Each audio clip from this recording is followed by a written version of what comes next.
Now, I'd like to challenge this claim by means of a simple comparison. When I was an art student, I traveled to Paris to see The Burghers of Calais by Auguste Rodin. Now, some of you may have done the same, and some of you may have gone to see those sculptures in Victoria Tower Gardens or elsewhere in the world. I wonder how many of you have traveled to Bolton, Belfast, or Bristol to see the works of John Cassidy. As you see, cultural value is not always lasting, nor is it absolute. Now, I have a beautiful example of a museum challenging the idea of lasting cultural values. In 2010, the Museum de Lakenhal, which is a museum in the Netherlands, did an audit of its collection of over 15,000 objects. During the exhibition called Work in Progress, they evaluated their focus as a collecting museum. And the public was invited to take part in this audit and share their memories and opinions about the objects that passed the assembly line, which was installed in the museum galleries. In the end, the museum sold some objects, bought some new ones, and reinstalled their collection. Now, there are many reasons for collecting and keeping artworks and artifacts. However, we will continuously rethink their use value to society. Let's turn to the second argument. Only the state can take down statues. Prime Minister Johnson said last year that the state will prosecute any damage done to public property with full force of the law. Well, I had no idea back in Wakefield when we installed the Silent Empress that I risked up to 10 years in prison. But Boris Johnson made clear public space is governed by the state, not civil society. Listening to Johnson made me wonder what is the function of public space in a democratic country such as the UK. The United Nations Human Settlements Programme gives the following definition of public space: all places publicly owned or of public use, accessible and enjoyable by all for free and without profit motive. Space in Europe makes up to 2 to 15% of land in city centres. And public spaces are parks or squares around monuments. They have physical and social functions in the city. One social function of public spaces is that of a public sphere. According to Jürgen Habermas, public spheres are places of social life where public opinion can be formed. And as such, the public sphere has an important function in a democracy. It is a mechanism of democratic control of the state because it mediates between society and the state. Public space is governed by the state because the state is the executor of the political public sphere. And in that capacity, as Boris Johnson said, only the state can take down statues in public space. Since the elected government represents the political opinion of the majority of citizens, we could say it is a fair and democratic process of giving shape to public space. Now, why then do we see such emotive protests in public space again and again? I wonder, there appears to be a problem of representation in our system. Henri Lefebvre has described the city to us as a creation. You could say the city is a work of art that is continuously reshaped and redesigned. The city is more or less the oeuvre of its citizens, he says. Now, when some are denied to take part in this collective creative project, they are denied the right to the city. Artist Aisha Erkman makes the right to the city a central theme in her project Sculptures on Air.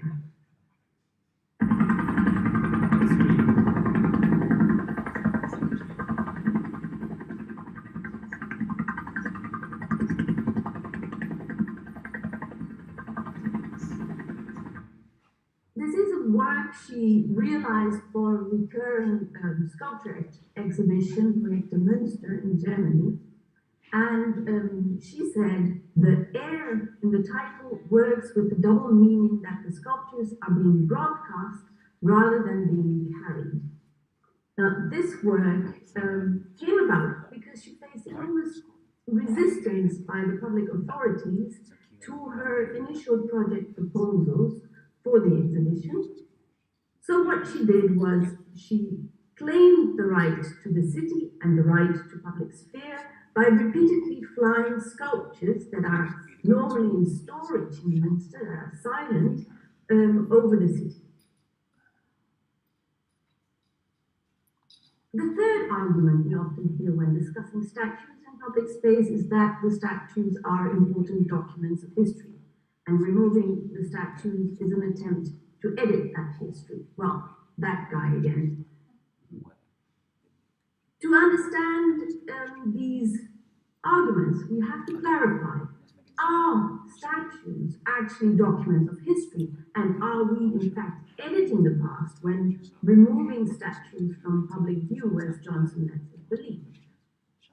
Now, statues are generally erected after historical events, sometimes even centuries after.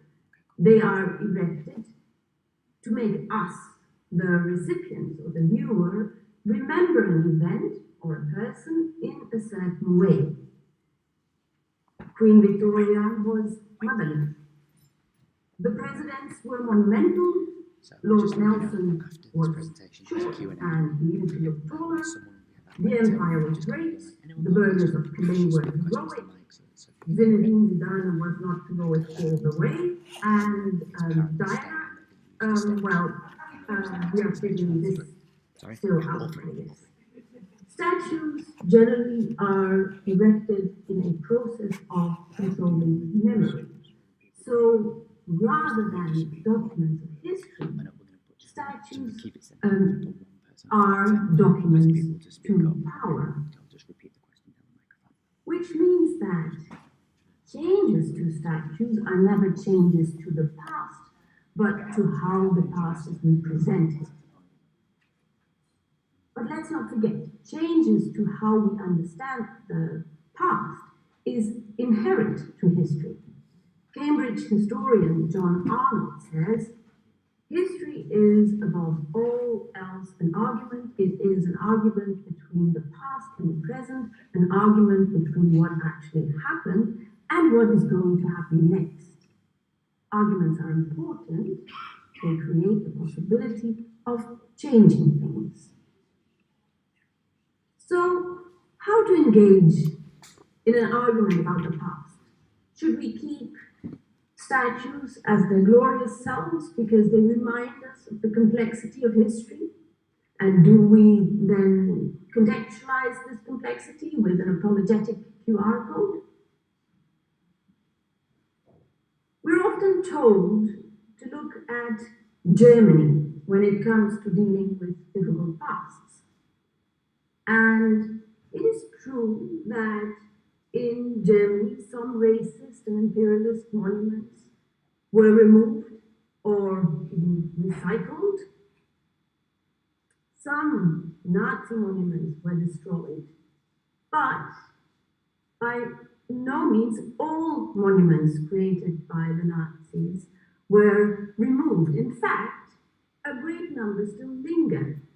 Some have been debated, and some were contextualized with plaques and QR codes.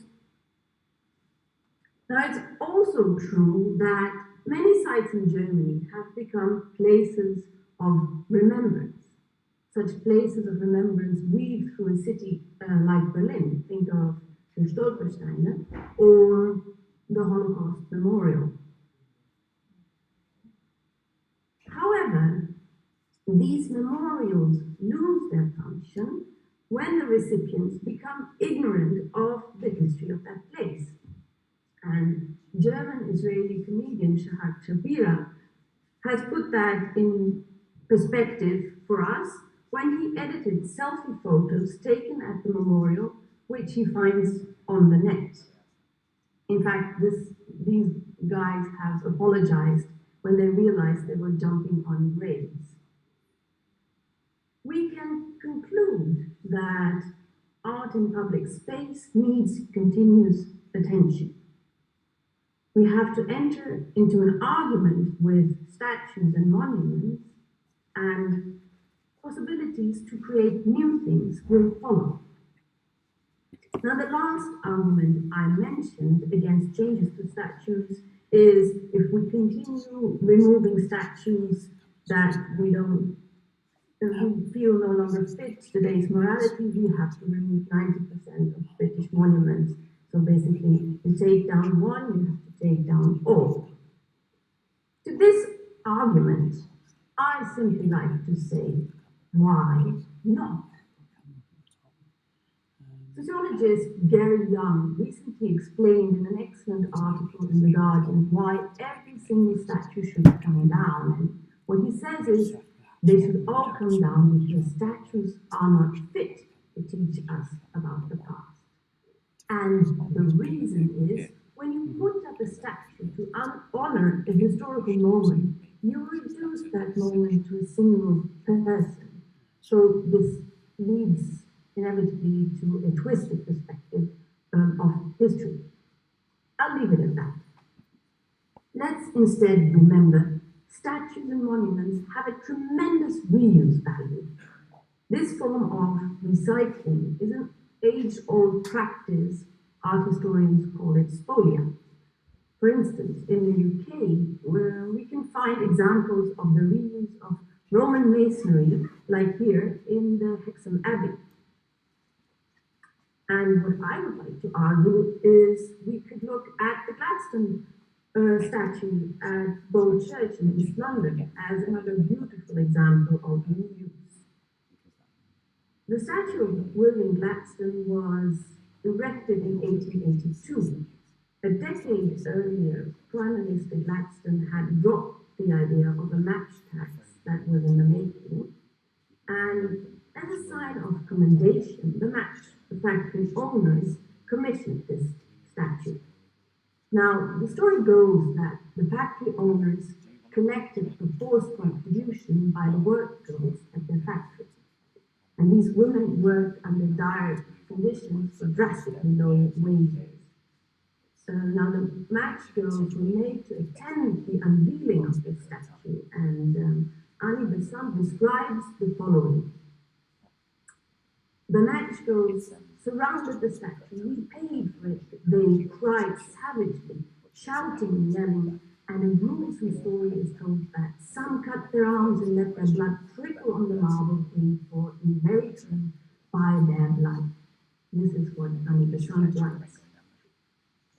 Incidentally, the statue is not made of marble, and I cannot corroborate the validity of an East End urban legend, but it is said that the outstretched hand of the statue has been painted red ever since. Until today, when the statue is cleaned by the state, the community recreates its its artwork, and paints the hand red again, like apparently in preparation of the 2012 Olympics in London, the hand was cleaned and the next day it was red again. Now, whatever the truth value of the story, the Gladstone statue has been reassigned into a monument to the match girls and their struggle for worker rights. Significant to me is that the local community appears to have defended their right to the city. This example beautifully shows how statues will need new narratives to remain relevant to us. Let me conclude. We have seen that the use value of statues to society will continuously change. Memorials lose their function when the recipients become ignorant of their history, which means that art in public space needs continuous rethinking, retelling, and redoing. This redoing should be the work of the local community, as public space is the oeuvre, the artwork of its citizens. So, what's to be done? As an artist, I have my work to answer this question. I've shown you a picture of the silent empress at the beginning of the talk.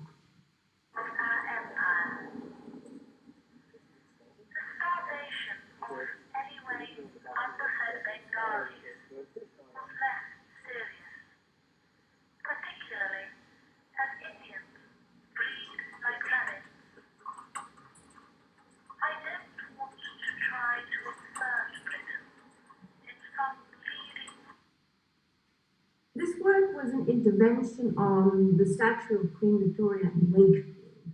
We made the Empress sort of apologize for the empire.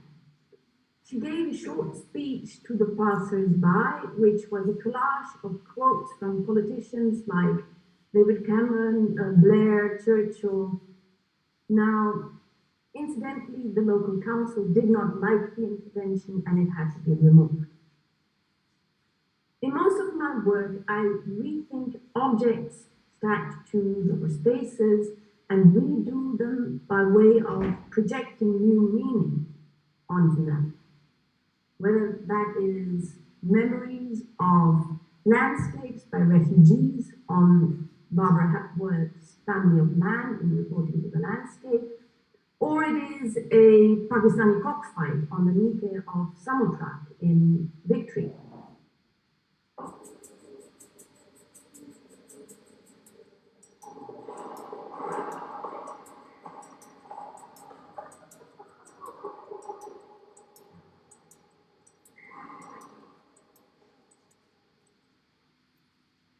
What is important to all these projects is that they are local and engage an audience that uses the space. They aim to engage various voices, and they are temporary. The only thing that remains of the work is your memory. Thank you.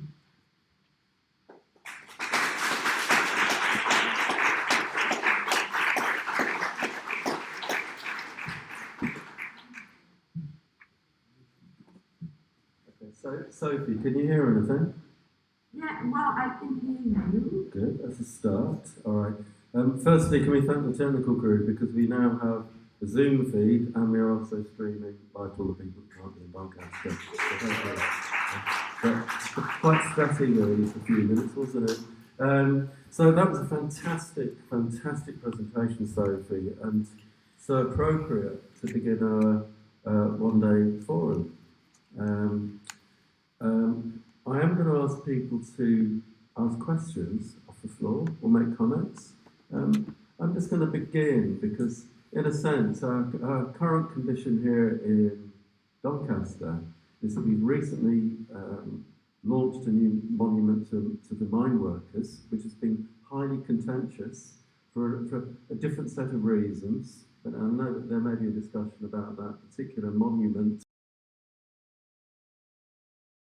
That before your presentation, we were just kind of outlining some of our plans around conditioning street art, and as someone who basically represents a degree of agency as a commissioner of those works, that we went through some criticism in terms of had we done enough consultation, or what should be the shape of that consultation, and of course, who are we consulting and why? Because I'm also of the opinion that, of course, is that we need artists in society who have license to do what they want to do. And that sometimes that has to be done outside of consultation or committees.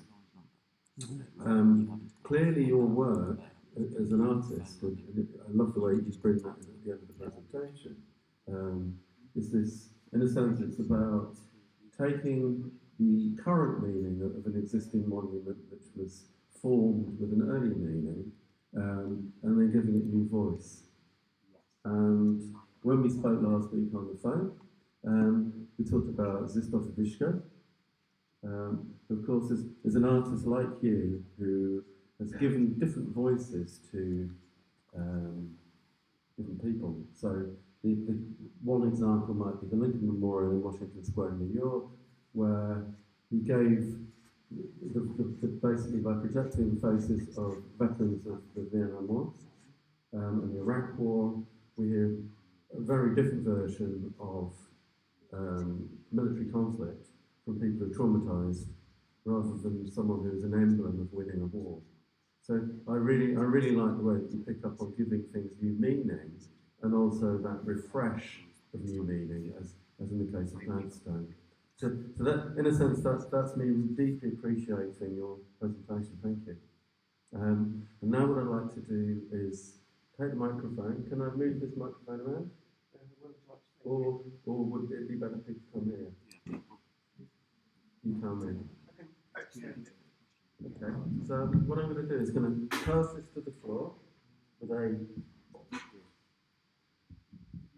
We can get this far, or we're going to make it longer.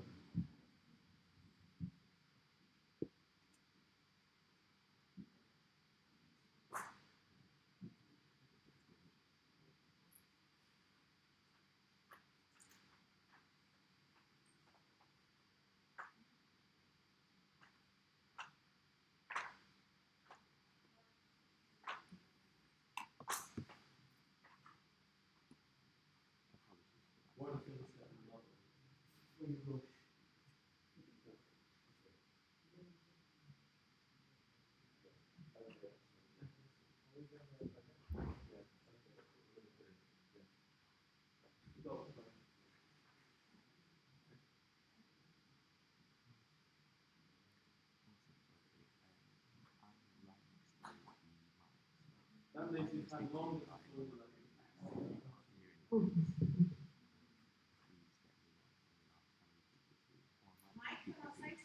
Oh, good.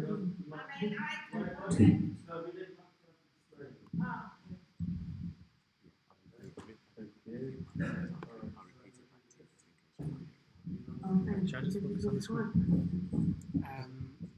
Because I can't really focus on people because it's too close. Yes, I'm Brigitte McCready. I'm a German married to Scots. And I also would first like to say I enjoyed the talk very much. I'm a trained historian, not that I've ever worked as one, but that still doesn't mean that I don't think like a historian. And for me, history is always editing the past. You can't write about history without editing. And for me personally, I always want to see the underdogs represented in history. And by giving a new slant to the upper dogs, we can exactly do that. And you mentioned Germany. There is a statue in Berlin, and what was the old East with Marx and Engels, and there's some blocks next to it.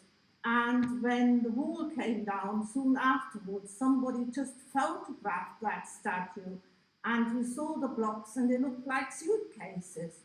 And the subtitle was, "They are already sitting on packed suitcases," which personally I thought was a good idea to give a new angle to things. And sometimes, I mean, like when in Canada, Queen Victoria was toppled. I mean, the Native Americans have suffered so much from a culture being inflicted to them that I can understand that anger actually leads to that. But if we have a free enough society which can give voice to the people who have a voice to be heard, then we might actually avoid acts of violence and do something very, very creative like the work you have presented. So my heartfelt thanks to you again.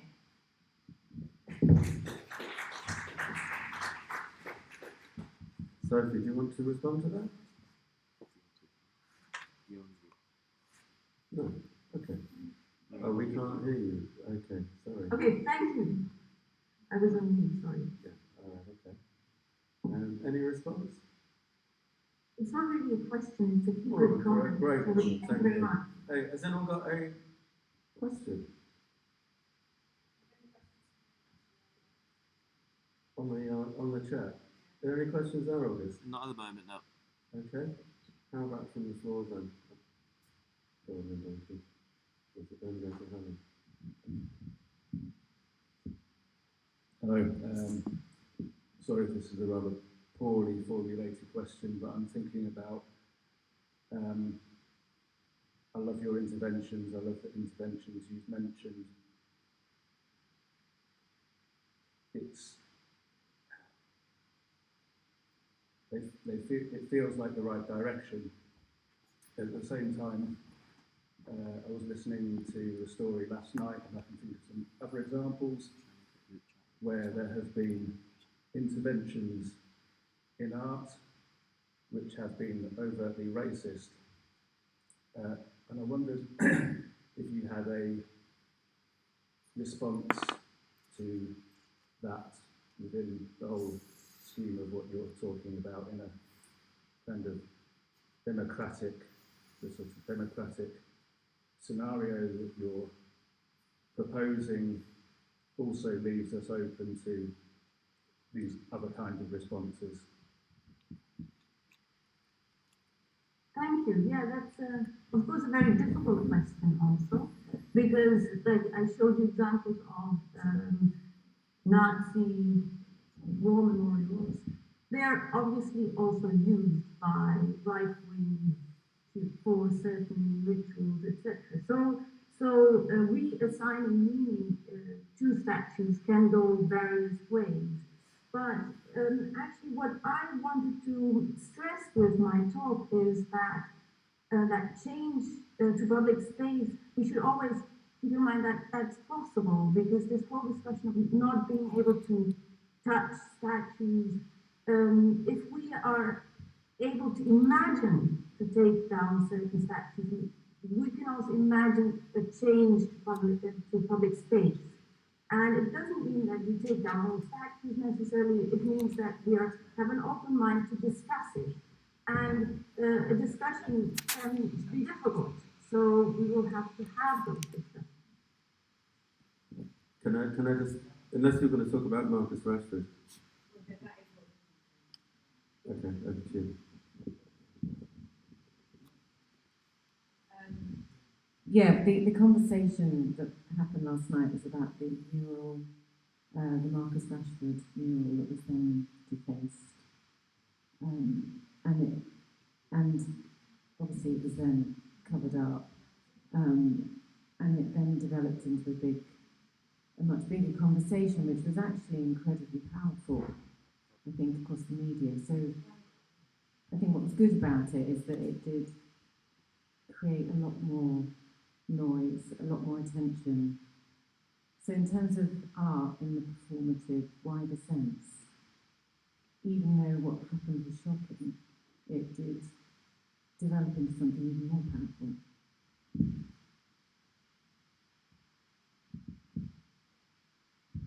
Just over a football match. Sophie. Yeah, I can only agree with that. When we did the silent empress in Wakefield, it was about half an hour it was taken down. But during that process, we had a discussion with the council, and it extended. There was like a headline in the Sun online that Dutch artist gags our queen. But it triggers, it provokes people who don't agree with my point of view provokes them to think about it. And it's what you described just now too, that this discussion that is sparked by these events is actually what we need at the moment. So thanks for that example. Also, of course, leads into a conversation about being in your own bubble.